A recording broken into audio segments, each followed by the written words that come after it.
এখানে এক পক্ষ হচ্ছে মাহফুজ গ্রুপ আছে, আরেক পক্ষ ইমদাদুল হক সুমনের গ্রুপ। এই দুই পক্ষের মধ্যে আগে থেকে মামলা চলমান আছে।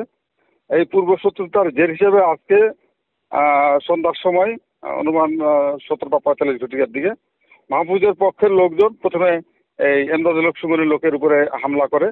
এই ঘটনার জের হিসেবে ওদের পক্ষের লোকজন পুরা গ্রামের লোক এক হয়ে মাহফুজের লোকজনের উপর হামলা করে, বাড়িঘর ভাঙচুর লুটপাট করে।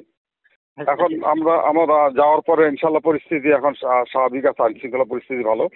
আর উভয় পক্ষের মামলা অভিযোগ পেলে আমরা আইনানুগ ব্যবস্থা গ্রহণ করব। বান্ডেল থাকলে প্রতি সেনমানিতে টাকা বাঁচবে। বিকাশ সেনমানি বান্ডেল কিনে জিতুন প্রতি লেনদেনে। এইখানে এদের মধ্যে আমি একটা কথা বলি যে এদের মধ্যে দুইটারই মধ্যে শত্রুতা, এদের আগের থেকে মামলা চলমান আছে আমাদের কাছে। আওয়ামী লীগের লোকজন বিএনপির নেতাকর্মীদের উপরে হামলা করতে পারি। এখন এদের মধ্যে যদি কেউ আওয়ামী লীগ করে সেটা আলাদা কথা, কিন্তু আমাদের কাছে যেটা আছে রেকর্ডপত্র থানার, যে দুই পক্ষের মধ্যে আগের থেকে আমাদের মামলা চলমান আছে। দুই পক্ষই তাদের বিরুদ্ধে এটা পূর্ব শত্রুতার জের হিসেবে আজকের এই ঘটনাটা ঘটছে। হ্যাঁ, আইন শৃঙ্খলা পরিস্থিতি ভালো, আমরা বিপুল পরিমাণ ফোর্স নিয়ে ওখানে গেছিলাম। আইন শৃঙ্খলা পরিস্থিতি ভালো এবং জখমিরা সব হাসপাতালে প্রেরণ করা হয়েছে।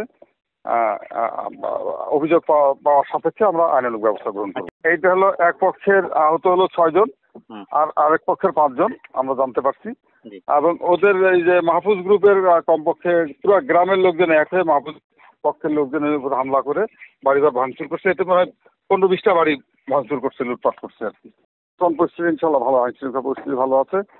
আর অভিযোগ পাওয়ার সাপেক্ষে আমরা আইনগত ব্যবস্থা নেব।